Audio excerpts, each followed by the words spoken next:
está aprendiendo entonces. Yo le moví, pero... Dios le bendiga en esta mañana. De, se nos había olvidado prender el micrófono, pero gracias a Dios por todo. Vamos a orar en este día para pedir la ayuda de Dios. Gracias a Dios por este hermoso día. Ya salió el sol. En estos días ha hecho mucho frío aquí en la ciudad de Bogotá. Pero hoy salió el sol y le damos gracias a Dios porque ya empezó a hacer el calorcito. Eterno Dios y Padre Todopoderoso, Creador del cielo y de la tierra, te damos gracias, Señor, por este hermoso día que tú nos has dado, Señor, por el día más de vida, Señor, y gracias porque hasta aquí has sido de beneficio para con nosotros, nos has ayudado, nos has sostenido, nos has guardado, Señor, nos has protegido, Señor, en el nombre de Jesús y muchas otras favores y misericordias que hemos recibido cada día, Señor, porque tú eres bueno y para siempre es tu misericordia. Hoy te pedimos, Señor, que tomes el dominio de esta clase, que nos abras los ojos de nuestro entendimiento, que nos revele las cosas, Señor, que escribas esta palabra en la mente y en el corazón y que nos ayudes a amar tu palabra en el nombre de Jesús y así poder llegar a crecer en el conocimiento de Dios y de tu Hijo Jesús. En el nombre de Jesús, amén y amén. Hoy vamos a estar hablando de las Sagradas Escrituras, de la Biblia. La Biblia, viene de la palabra Biblios, que significa biblioteca. O sea que la Biblia es un conjunto de libros. En nuestra Biblia aparecen 66 libros que fueron inspirados por Dios, reconocidos inicialmente por el Señor, por Jesús. Entonces, cuando él habló de este tema, de las escrituras, porque él lo menciona, pero es que estamos viendo las doctrinas principales de la vida cristiana y basadas en la enseñanza de Jesús. Recuerde que la doctrina es la enseñanza que rige mi vida y que me lleva a tomar decisiones radicales. Recuerden que esa es la definición de la doctrina. Doctrina no es solamente el conocimiento, sino es la vida de la práctica de eso que hemos oído, que creemos y que nos rige nuestra vida. Jesús dijo en cuanto a las escrituras, escudriñad las escrituras porque a vosotros os parece que en ellas tenéis la vida eterna y ellas son las que dan testimonio de mí. También el apóstol Pablo dijo que toda la escritura es inspirada por Dios, útil para enseñar y redarguir, instruir y preparar a todo hombre para toda buena obra. Y el consejo es desear como niños recién nacidos la leche espiritual no alterada con la cual tenéis la vida eterna. También la Biblia, ya decíamos que es un libro totalmente, dice que toda la escritura es inspirada por Dios, o sea, desde el Génesis hasta el Apocalipsis es palabra de Dios. En el Antiguo Testamento, todo el Antiguo Testamento fue avalado por Jesús. Cuando Jesús vino, él habló del Pentateuco, o sea, de la Torá, que para los judíos, y habló de los profetas, hablando de los profetas mayores y menores, y también habló de los salmos, o sea que él avaló todo el Antiguo Testamento y lo dio como palabra de Dios. Él dijo, escudriñad las escrituras porque a vosotros os parece que en ellas tenéis la vida eterna y ellas son las que dan testimonio de mí. Ayer decía que si alguien quiere conocer a Jesús es a través de las escrituras y a partir es en el Antiguo Testamento que nosotros podemos llegar a conocer a Jesús. ¿Cuál es el tema central de la Biblia? El tema central de la Biblia es Jesús. Sencillamente Jesús en todo es dar a conocer a Jesús. Ese es el todo de las escrituras. Es el bien mayor o es que conozcamos a Dios y conozcamos a Jesús por medio de las escrituras. Él mismo nos dio esa fórmula, dice escudriñar las escrituras. En el Antiguo Testamento conocemos a Jesús, el Jesús prometido. todo lo que refiere, más en el libro de Isaías, es uno de los libros, y los libros de los Salmos, son dos libros que nos van a hablar mucho acerca de quién sería Jesús, cómo sería, cómo está su nacimiento, su vida, su muerte, aún su resurrección. Todo está plasmado en el Antiguo Testamento, cómo sería todas las cosas. Por eso es que cuando Jesús vino, Él dijo que venía a cumplir todo lo que estaba escrito acerca de Él en el Pentateuco, porque en el Pentateuco está comparado con el Cordero Pascual, con el Holocausto, como profeta como Moisés y legislador como Moisés. Entonces, en ese orden de ideas, a través de estudiar cada uno de estos personajes, podíamos ver a Jesús, cómo sería Jesús en este tiempo, o en el tiempo que Él vino. En los 4 evangelios está Jesús manifestado. O sea, a través de los 4 evangelios nosotros vemos a Jesús, el Hijo de la Virgen María, a Jesús, el Hijo de Dios, a Jesús, el Cristo, Jesús, el Siervo, y Jesús, el Evangelio. También encontramos en los evangelios todos los títulos que Jesús tenía o que ganó, como el buen pastor, la puerta de las ovejas, la luz del mundo, la vid verdadera,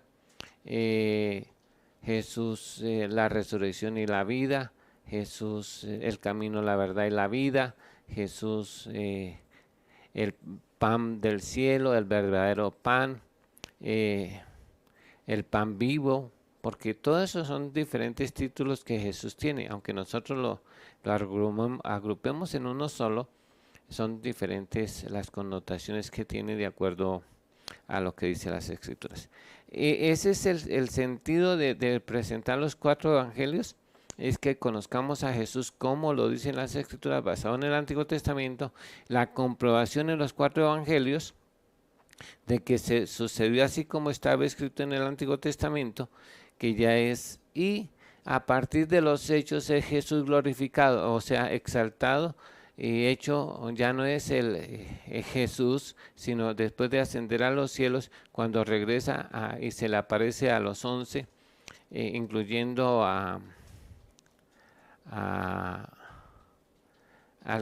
se me olvidó el nombre de este personaje, de Tomás. De Tomás se le aparece, y desde ese momento ya Tomás lo reconoce, dice: Señor mío y Dios mío. Reconoce que Jesucristo ya es el Señor. Desde el momento que Dios lo exalta en el cielo, como dice Filipenses, dice: Dios lo exaltó hasta lo sumo y le dio un nombre para que se nombre todo nombre, se doble toda rodilla en el nombre del Señor Jesucristo o de Jesús. Entonces, allá dice en Filipenses así. Entonces, desde ese momento ya dejó de ser el hombre de Jesús para ser nuestro Señor Jesucristo, o Emmanuel con nosotros, o Dios con nosotros, Emmanuel. Desde el momento de que regresa acá, Dios lo exalta hasta lo sumo en el cielo, y luego en la tierra es reconocido como el Señor. Por eso es que Pedro dice: a este Jesús Dios lo ha hecho Señor y Cristo, porque antes no era Dios. Y en el momento Dios lo exalta y empieza a ser el Señor Jesucristo. Y lo plantea de esa manera en la Biblia. Después ya lo muestra, es diferente. Ya el Señor es el pastor de los pastores, el obispo de nuestras almas, el sumo sacerdote según el orden de Melquisedec. Va a ser el Rey de los Reyes, el Señor de los Señores. Es el Verbo de Dios, el Cordero de Dios. Ya en Apocalipsis y todo esto, el que va a Dios pone por juez de vivos y de muertos. Todo esto corresponde al Señor Jesucristo. Desde el principio la Biblia muestra al que era el Verbo, al que es Jesús y al que ha de venir, el Señor Jesucristo.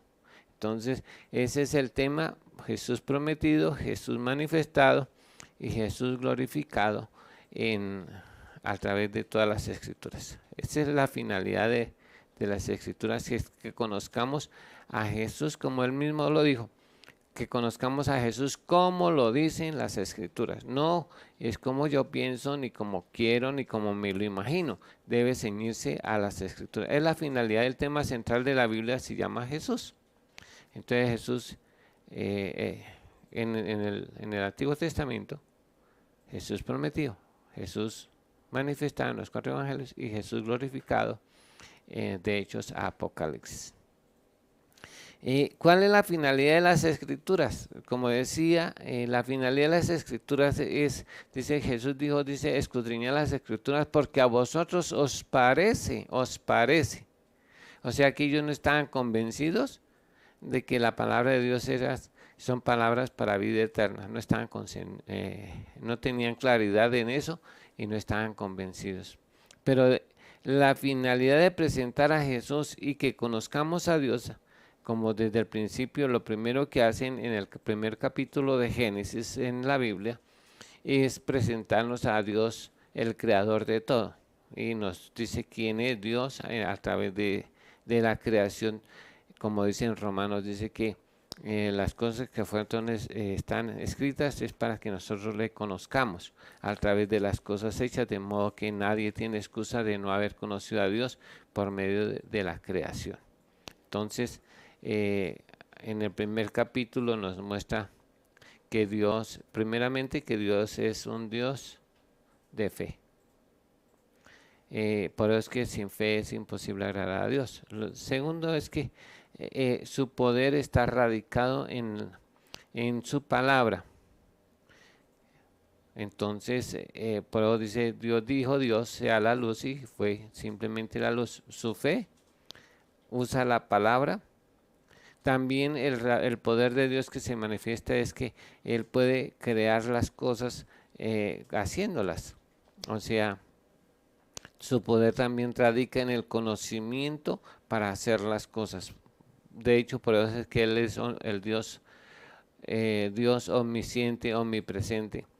Pero también se debe a su tamaño, ya que si el universo dicen, porque no lo hemos medido, 92.000 millones de años luz, y Dios dice que es más grande que el universo, también su tamaño hace que Él sea todopoderoso, y eso también implica que Él sea, el tamaño hace que Él sea omnipresente porque está en todo lugar. Si el cielo y la tierra y los 3 cielos son pequeñitos para Él, por eso Él dice que en Él nos movemos, en Él estamos y en Él somos.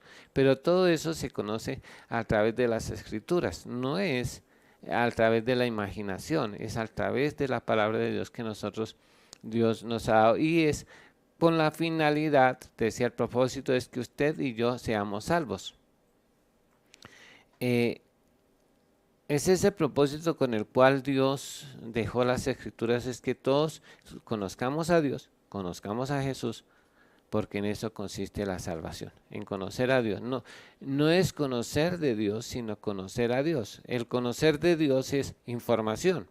El conocer a Dios es relación. O sea que si una persona puede tener mucha información sobre algo, pero eso no lo lleva a tener una buena relación con la persona. Y Dios no quiere es necesario las dos cosas, el conocimiento más la relación. Entonces Dios quiere que usted le conozca de Él y le conozca a Él. Él quiere que usted conozca de Jesús y conozca a Jesús y entre en una relación íntima con Jesús. Esa es la finalidad de las Escrituras, es eso. También cuando hablamos de la Biblia, toda la Biblia tenemos que reconocer que es un libro que tiene el pasado, el presente y el futuro de la humanidad. Tenemos en los orígenes del hombre, en el Génesis, y tenemos cómo va a terminar el hombre en la eternidad. Ese es un libro que tiene toda la información respectiva de toda la historia de la humanidad, está registrada en la Biblia. Por ejemplo, antes de que sucedan las cosas, Dios ya las ha manifestado desde el principio. Dios manifestó todas las cosas que iban a suceder no solamente al pueblo judío, sino a la humanidad entera a través de su palabra, cuando nos habla de las profecías y todas las cosas que van a suceder. Hay veces pensamos que la Biblia en el Antiguo Testamento es solo el trato de Dios para con los judíos, pero es el trato de Dios desde la humanidad, por toda la humanidad, hasta el final. En la Biblia se marcan varios, se llaman los llamamos dispensaciones. Hoy no estoy hablando de sí, sino de qué, de lo que contiene la Biblia. La Biblia contiene la historia de la humanidad y está dividida en siete partes dadas a conocer. La primera se llama la dispensación de la inocencia. La dispensación de la inocencia comienza cuando Dios crea al hombre, y mientras éste permanece sin pecar, comienza con la creación y termina con la creación del hombre, y termina cuando el hombre peca delante de Dios. Esa dispensación termina con el pecado de Adán y Eva. Que no sabemos cuánto tiempo duró, no sabemos, porque la Biblia no especifica cuánto tiempo duró esa dispensación, pero sí nos indica cuándo terminó, o sea, desde la creación hasta el pecado, pero no sabemos exactamente cuántos años duró el hombre sin pecar. Después viene desde la caída del pecado hasta el diluvio, viene lo que se llama el periodo de la dispensación de la conciencia. Ahí cuando los hombres no tienen ley, ni tienen Dios, muchos de ellos no tenían a Dios, ni nada de eso, hacían lo que su conciencia les dictaba, para bien o para mal, aunque generalmente era para mal. Pero es que en ese tiempo solo hubieron unos pocos hombres que fueron salvos. Entonces, cuando viene el diluvio, termina la dispensación de la conciencia. Después de la conciencia que termina con el diluvio, Dios hace el pacto con Noé y empieza otro lapso de tiempo que se llama el gobierno humano. Es donde se presenta el primer hombre que gobernó sobre la tierra, se llamaba Nimrod y se hizo rey, que dice que era vigoroso cazador delante de Jehová. Ese comienza desde la salida de Noé del arca hasta la torre de Babel. Es la dispensación del gobierno humano. Luego después de esto Dios llama a Abraham, el llamamiento de Dios a Abraham, que se llama la promesa. Entonces la promesa va desde el llamamiento de Dios a Abraham y le da que hace pacto Dios con Abraham y le dice que en él serán benditas todas las familias de la tierra por medio de su simiente, o sea, hablando de Jesús. Comienza esa promesa, aunque la promesa continúa, pero viene en el momento, o sea, a través ese es el pacto de la circuncisión, pero después de ello viene con el monte Sinaí, con Moisés, viene la ley, o sea, la ley, en todo el periodo de la ley, que viene desde el monte Sinaí hasta la muerte del Señor Jesucristo. Termina el periodo para los judíos. Para los judíos está hablando acerca de la ley. De ahí, a partir de la muerte de Jesús, empieza lo que se llama el tiempo o la dispensación de los gentiles. Dispensación es un tiempo que está marcado por dos eventos que tienen cosas parecidas, o sea, entonces, desde el momento de la muerte de Jesús hasta la segunda venida del Señor, o bueno, hasta el arrebatamiento, podamos decir, el arrebatamiento, es la dispensación de los gentiles. Por eso es que después de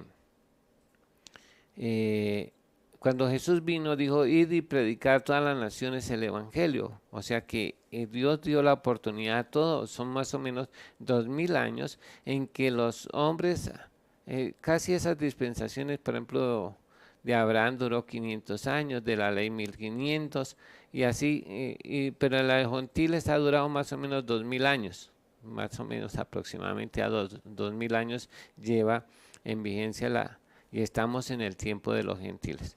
Cuando venga Jesús a las nubes, se termina ese tiempo de los gentiles, pero no se cuenta, o sea, se hace un espacio de 7 años que es el trato de Dios para los judíos, que es el tiempo de la tribulación y la gran tribulación. Entonces, en esos 7 años Dios va a cumplir lo que dijo a Joel: en los postreros días, dice Dios, derramaré de mi espíritu sobre toda carne, y vuestros hijos y vuestras hijas profetizarán. Y todo esto, no solamente hoy es el tiempo para los gentiles, pero en ese lapso de tiempo muchas personas judías serán llenas del Espíritu Santo y van a morir por causa del Señor, y todos ellos que mueran de los judíos serán salvos por causa del Señor y por causa del testimonio y por causa de la palabra de Dios. Entonces ellos son los decapitados que realmente ellos van a venir ya. Esta semana no se cuenta que es la 70 semana de las 70 Daniel, la última semana de las 70, que es el trato de Dios con los judíos, que termina con la venida del Señor al monte de los olivos por segunda vez. El Señor Jesucristo descenderá, como dice Zacarías, al monte de los olivos, y comenzará el último periodo de la historia de la humanidad, que es el milenio. En ese milenio, cuando el Señor venga, termina con la guerra de Armagedón, la dispensación, y el comienzo del milenio de la guerra de Armagedón. Ahí está marcada con cuando el anticristo y el falso profeta van a ser apresados y arrojados vivos dentro del lago de fuego. Esa es la guerra de Armagedón, que está registrada en el capítulo 14 de Zacarías. Y es que el Señor viene y desciende con los decapitados, porque son los decapitados, Dios los ha resucitado, y con ellos es que viene montados en caballos en el capítulo 19 de Apocalipsis, y vienen para reinar con Cristo. Entonces el enemigo es atado por 1000 años, el falso profeta y el anticristo son echados al lago de fuego vivos. Allá son apresados y arrojados al infierno. Al final de eso, la tierra ha quedado completamente una llanura. De hecho, en la Biblia dice que se hace el valle de Josafat, y de la cantidad de sangre derramada, porque son cientos o millones de personas, 2 o 3 millones de personas que andan, más los animales, camellos, burros, mulos, asnos, todo lo que esté allí van a morir, según la palabra de Dios. Entonces allí va a terminar la situación del Armagedón, y la sangre va a llenar hasta el freno de los caballos, dice las Escrituras. Pero eso se va, después de eso hay 7 meses, que es el comienzo hay 7 meses para limpiar a Jerusalén, recoger todos los huesos, enterrarlos, y empieza a reinar Jesucristo, el Señor Jesucristo, sobre toda la faz de la tierra durante 1000 años. Es donde se cumple que el oso, el león y todos estos animales que son fieros van a ser mansos, y todos serán herbívoros, que el niño jugará con la serpiente, y todas estas cosas que los testigos de Jehová enseñan acerca del tiempo de paz, y todo eso será durante el milenio. Pero después de que terminen los 1000 años, dice que será el enemigo suelto, será por menos de un año y sabrá engañar y va a reunir los ejércitos de las naciones para pelear y vienen a pelear contra Jerusalén porque Jesús va a establecer su reino, su capital de su reino en Jerusalén. Entonces van a venir ejércitos enemigos, pero ya no habrá lucha, ya no habrá pelea, sino ese que desciende fuego del cielo y los consume a todos, ese es el final del milenio, y entonces cae fuego del cielo y los consume a todos, y ahí desde a partir de ese momento es que ya termina la historia de los hombres sobre la tierra. Y Dios hace un cielo nuevo y una tierra nueva donde no existirá más el mar. Ese es uno de los propósitos. La historia está registrada aquí en la Biblia, la historia de la humanidad está todo lo que el pasado, el presente y el futuro está registrado en la Biblia. Ese es el segundo propósito, de que Dios tiene el dominio absoluto de todas las cosas y todas las cosas están registradas en la Biblia. Ese es el segundo propósito con el cual Dios dejó las escrituras. Como decía, también nos muestra, es una de las cosas, nos muestra a través de esto el amor de Dios por la humanidad. La Biblia nos va a mostrar a través de la historia el amor que Dios ha tenido para con todos los seres humanos. Empezando porque Dios, cuando creó esto, es muestra del amor de Dios, porque pensó, antes de crear al hombre, Dios pensó en todo lo que el hombre pudiera llegar a necesitar y hizo todas las cosas que hay en el universo pensando solo en los hombres, pensando en que el hombre estuviera bien, porque Dios desde el comienzo, cuando Dios piensa en el hombre, lo piensa hacer, como dice aquí en Malaquías, dice que el propósito de él era, dice aquí,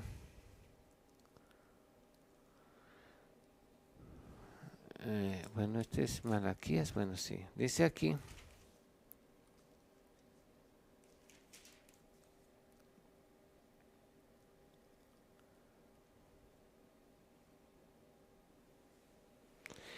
en el capítulo 2, en el versículo 15, dice, no hizo el uno habiendo en él abundancia de espíritu. ¿Y por qué hizo uno? Porque buscaba una descendencia para Dios. Guardaos pues en vuestro espíritu y no seáis desleales para con la mujer de vuestra juventud. Aunque aquí hace referencia al sueño de Dios era tener una familia y una familia bien grande. Generalmente el sueño no de todas las mujeres, pero casi de todas, es tener una familia. También el sueño de Dios era formar una gran familia. Y por eso fue que pensó en hacer en el hombre. Y cuando Dios pensó hacer los ángeles y los arcángeles y todo esto, pensó y creó el tercer cielo para que ellos vivieran ahí.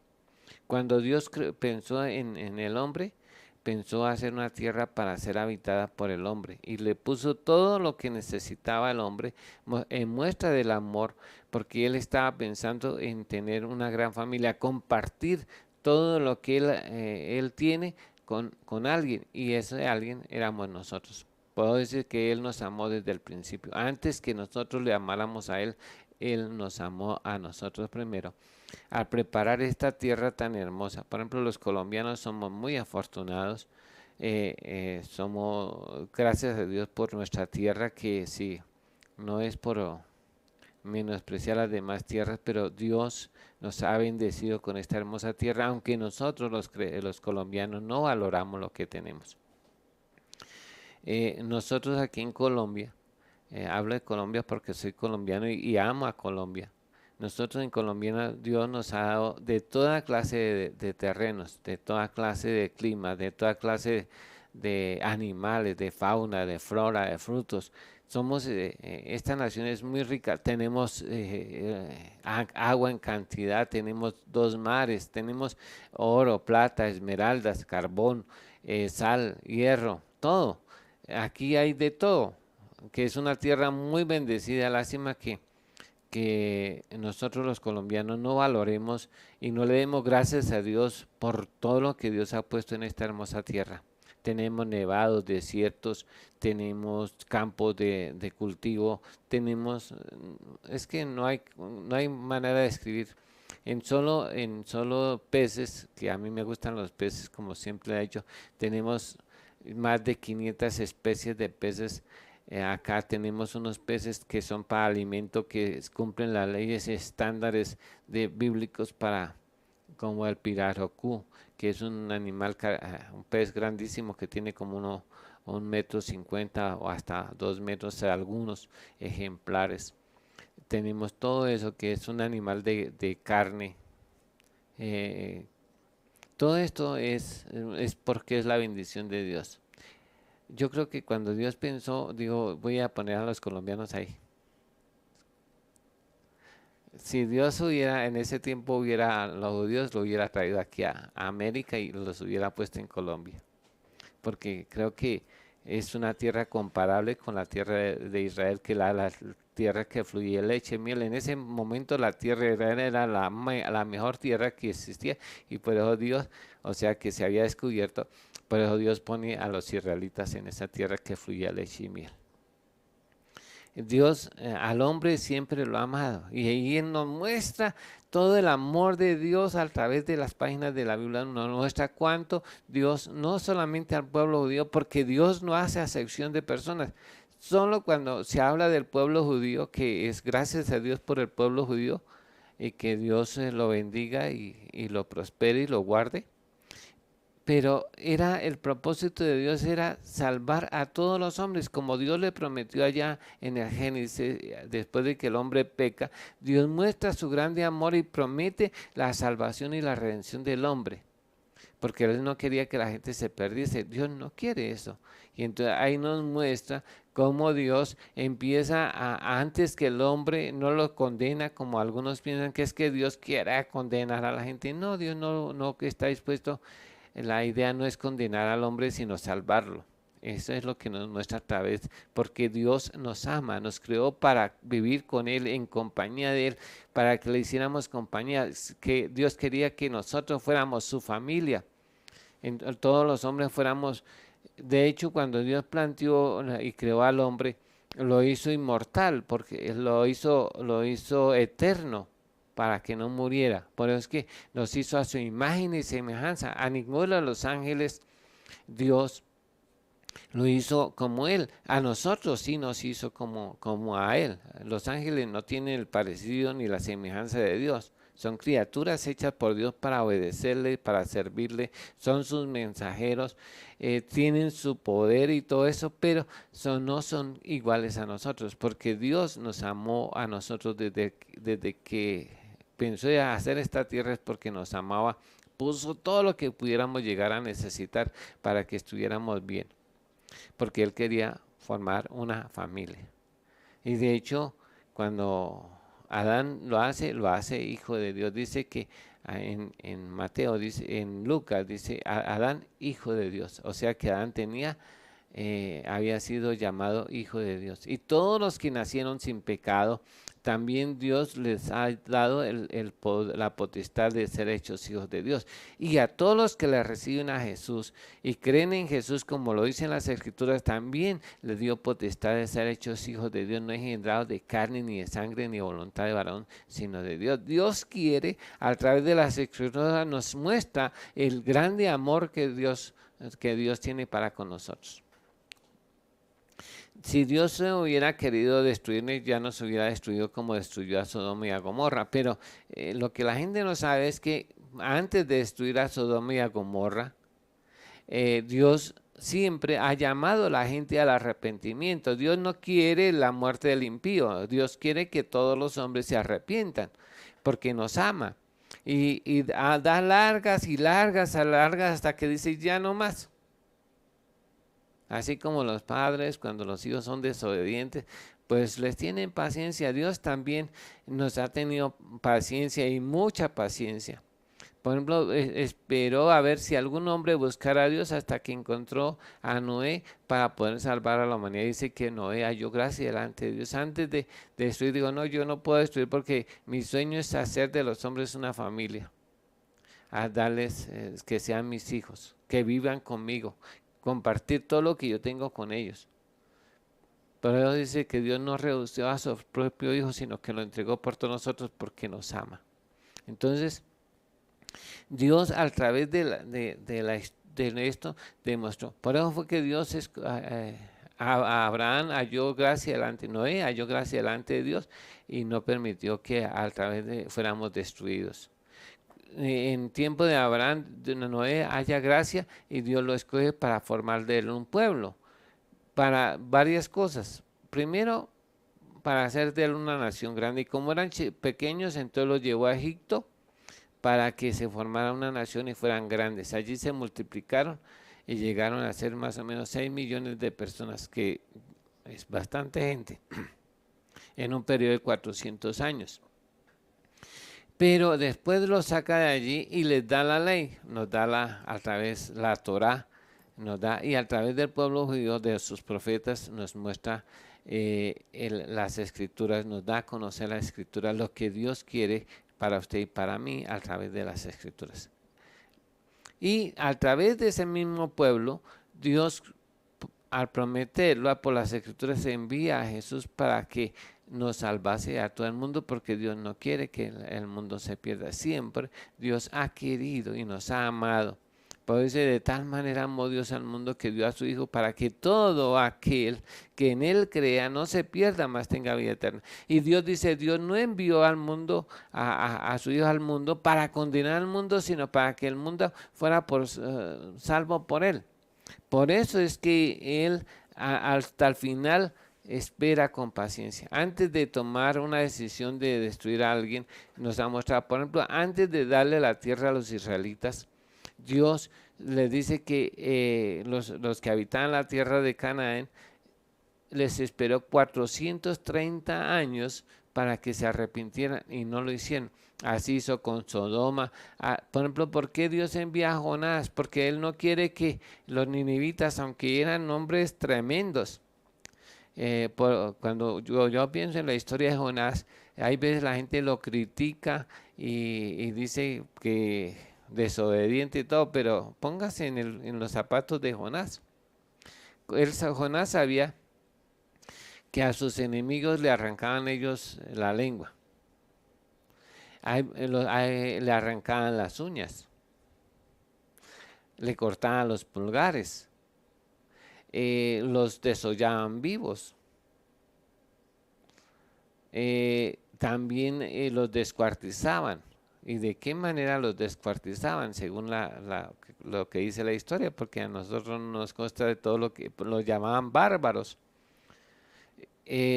Decían que los amarraban de las pies y los ponían en 2 caballos, o sea, los amarraban los pies y 2 caballos a alta velocidad y ponían una estaca con filo y los atravesaban de arriba abajo, así, de abajo hacia arriba. Los abrían. Imagínense que Jonás sabía todo esto, pero aún así, siendo tan bárbaros y tan terribles, aún así, Dios siempre ha pensado que el hombre tiene arreglo en él. Entonces, por eso Dios manda, no quería destruir ese pueblo. Dice que eran tan ignorantes que no sabían discernir entre su mano derecha y su izquierda.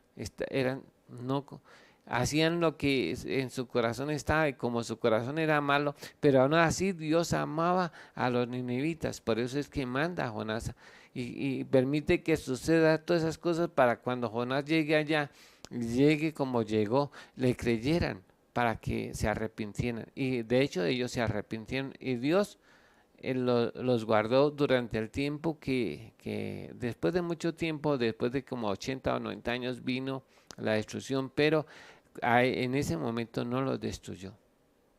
Así hizo con Sodoma, con Gomorra, con los cananeos y con todas las personas, aún con los babilonios. Y Dios les daba oportunidad, pero la gente no se arrepentía. Entonces llega el momento en que Dios tenía que tomar cartas en el asunto. Y entonces viene el juicio de Dios para quitar un poco el pecado de la tierra. Y hay gente que dice, no, pero es porque suceden los terremotos. Muchas de las cosas que porque nosotros mismos hemos dañado el planeta, y todas estas consecuencias vienen por destruir el planeta. De hecho, Dios dice que Él va a destruir a los que destruyeron la tierra. Pero lo que sí nos muestra es que Dios nos ama. Era mostrar el amor de Dios desde el comienzo de la creación hasta el final. Y al final Dios a todos les da el tiempo de arrepentirse. Nosotros los gentiles llevamos 2000 años donde se ha estado anunciando la predicación del evangelio para que las personas se arrepientan.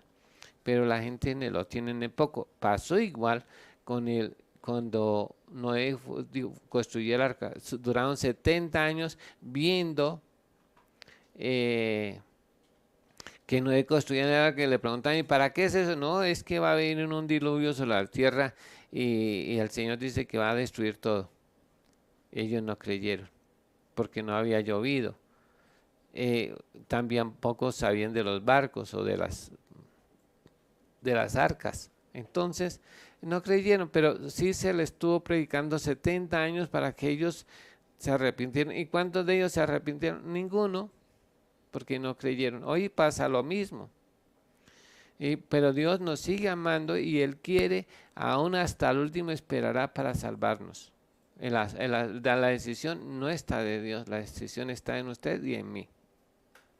Ese es otro propósito de las Escrituras, era mostrar el amor de Dios a través de todas las Escrituras.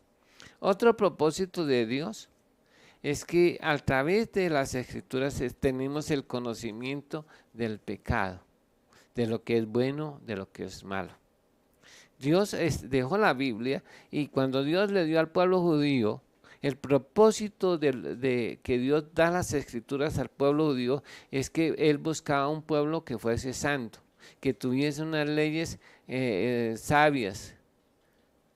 O sea, es presentar cómo deben convivir las personas en esta tierra. O sea que este es el manual de vida para todos los seres humanos, aunque Dios lo trajo al pueblo judío. Cuando Él empieza a hablar de las cosas acá, en su palabra, es como llama el reglamento interno del trabajo. Todos tenemos un reglamento cuando entramos en la empresa. Tenemos un reglamento interno de trabajo, también tenemos un manual de convivencia, todo eso está aquí en la Biblia. Y bajo esos parámetros debemos vivir conforme a las Escrituras. Si Él dice, por ejemplo, muchas personas cuando hay veces ignoran, por ejemplo, cosas tan sencillas que Dios puso, como lavarse las manos. Eso está en la Biblia. Los judíos lo cogieron y decían que ellos no comían si no se lavaban las manos. Y hoy en el coronavirus lo primero que nos dijeron, lávense las manos. Cuando lleguen, lávense con agua y jabón para evitar el coronavirus. Todas esas leyes están aquí. No sacar, no meterse por fiador de nadie. Eso ha llevado a muchas personas a la quiebra y hasta la cárcel, salir por fiadores. Que mire, que no maldiga, hable bien. Nosotros estaba escuchando a alguien y me dijo, no, es que no ha llegado en Colombia, los muertos no han sido sino 2000 o 3000, bueno, el número no importa. Y yo le dije, pues usted está hablando mal. Porque cuando usted dice que no ha llegado sino eso, o sea que está esperando que se mueran muchos más. Y así cosas que nosotros hablamos mal porque no hablamos conforme a las Escrituras. Entonces, aquí la Biblia nos está marcando cómo debemos vivir. Dios, las leyes que puso no es para hacerle la vida, o como dicen, hacerle la vida cuadritos a las personas. No, es para que estemos bien. Dios estableció esta palabra, es para que estemos bien. Por ejemplo, hay cosas que la ciencia hasta ahora está comprobando. Por ejemplo, lo de la circuncisión. Lo mandó a hacer Dios a la circuncisión. Y era para que las personas, las mujeres no tuvieran cáncer eh, de útero y estas cosas. Por eso era la circuncisión. Por ejemplo, que se circuncidaran al octavo día, porque ese día es que hay más coagulación de sangre y es menos doloroso y se sana más rápido. Por eso se hacía la circuncisión al octavo día. Que cuando usted construía una casa y le hacía terraza, debía construir a través de ello, debe hacerle una baranda, que porque si se casía a alguien de ahí, usted era responsable de la muerte de esa persona. Que si usted hacía un hoyo, un hueco, usted debía señalarlo para que nadie se cayese allí. Esas son las normas que hoy de seguridad que nos han enseñado. Y si la persona o un asno, una oveja o algo, si alguna persona se caía, era responsable y tenía que pagar los daños. Así hay infinidad de cosas, por ejemplo, que las mujeres cuando tenían un hijo debían guardar 40 días de dieta, que si eran niñas debían guardar 80 días de dieta. Hoy dicen que 40 y hay gente que no la guarda, ya tiene el chinito y se levantan y hacen todo, ¿no? Pero la Biblia estipula que si es hombre 40, si es mujer 80 días. Y, y la gente se preguntaba ¿por qué? Pero todo esto este es el manual de convivencia para los creyentes. También ella nos muestra una cosa que pocos libros hacen, es que a través de los malos ejemplos nos enseña, dice, mire, estas cosas están escritas para que usted no caigan en los mismos errores que otros han caído. Entonces, ella es para evitarnos dolores de cabeza. Dice, mire, si este fulano hizo eso, usted no lo haga, porque le va a ir mal. Así tenemos ejemplos de desobediencia del pecado, hombres que cometieron errores. Todo esto nos muestra, aquí los héroes no muestran solo lo bonito de la historia, sino que muestran también los errores para que nosotros no caigásemos en los mismos errores que ellos cometiéramos. Pero también da buenos ejemplos a los cuales podemos imitar. Porque ese es el propósito de la Biblia, es que nosotros vivamos de acuerdo a lo que está escrito en este libro. De hecho, todas las cosas que se escribieron acá, dice que los buenos ejemplos es para imitar y los más malos ejemplos es para evitar. Pero todo lo que está escrito aquí es para nuestra enseñanza, para que podamos estar bien. Hay dos o tres maneras de aprender, pero generalmente nosotros usamos aprender la más difícil, que es a los golpes. Dándonos contra el mundo es que aprendemos. Pero si nosotros tan solamente obedeciéramos lo que dice acá, nos evitaríamos muchos dolores de cabeza. Aquí habla de las cosas que aborrece Dios, como el estar hablando con y haciendo señas con los dedos y todo eso, excepto si son sordomudos, pues sí, pero dice que las personas, el que guiña los ojos, todo eso está aquí en la Biblia. También es un libro que nos enseña una cosa, a través de toda la Biblia nos enseña que nosotros somos peregrinos y extranjeros en la tierra. A través de toda la historia nos muestra que a través que todo esto tiene, que somos aquí en la tierra somos peregrinos y extranjeros, que esta no es nuestra morada final, sino que solo estamos de paso por esta tierra, que nuestra morada final es el cielo o es el infierno. Eso es lo que nos plantea a través de todas las escrituras, nos enseña a través de Eclesiastés que como dijo el proverbista y el rey Salomón dijo,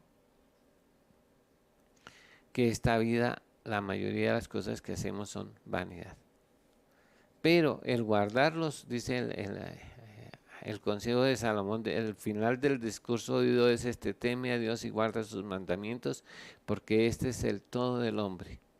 Cuando nosotros aprendemos y creemos que nadie es eterno en el mundo, como dijo un profeta cantante, por ahí decía, ¿no? Que no hay nadie eterno en el mundo, es verdad, nadie somos eternos en el mundo. Pero sí somos eternos en la otra vida, para bien o para mal. Eso es lo que plantean las Escrituras, que nosotros estamos desde paso. También otra cosa que nos enseña la Biblia a través de sus páginas es que solo somos administradores, que Dios es el dueño de todas las cosas.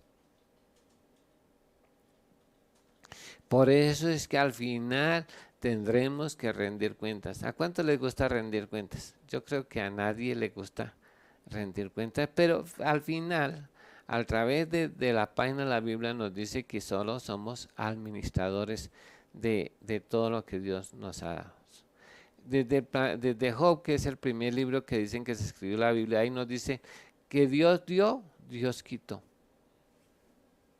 Y el nombre de Jehová sea bendito. Abraham reconocía que lo que tenía era de Dios y que estaba de paso, porque él dice que si hubiera pensado en la parte que salió, tenía tiempo de volver, pero él decía que estaba esperando una ciudad cuyo arquitecto y fundador es Dios, que él reconocía que era peregrino. Aquí las cosas las tiene, un día tiene, otro día no tiene, y así en la vida, pero que nada es eterno en este mundo.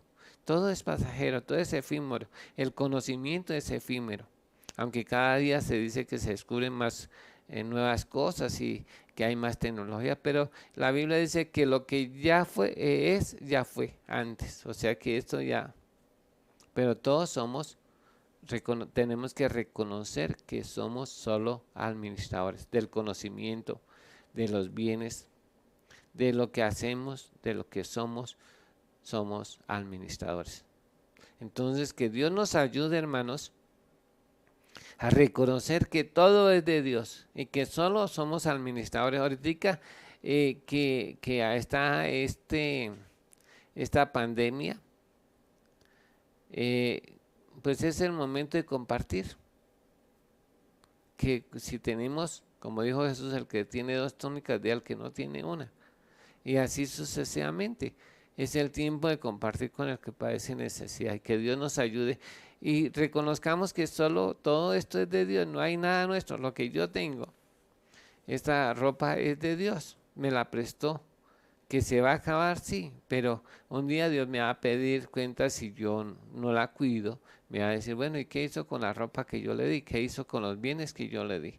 Porque todos tendremos que rendir cuentas a Dios de lo que Él nos dio, del conocimiento que nos dio, de lo que Dios nos ha permitido tener, de lo que somos, nos va a pedir cuenta. Eso es lo que nos muestra la Biblia a través de sus páginas. Y debemos hacerle caso. Hoy es más que nunca debemos hacer caso a lo que dicen las Escrituras. Por eso Jesús dijo: escudriñad las Escrituras, porque a vosotros os parece que en ellas tenéis la vida eterna, y ellas son las que dan testimonio. Hay otros propósitos, pero yo creo que estos que les he dicho hoy son los principales. Dios quiere que usted viva esta vida y la disfrute, pero la disfrute con la ayuda de Dios. Hermanos, muchas gracias.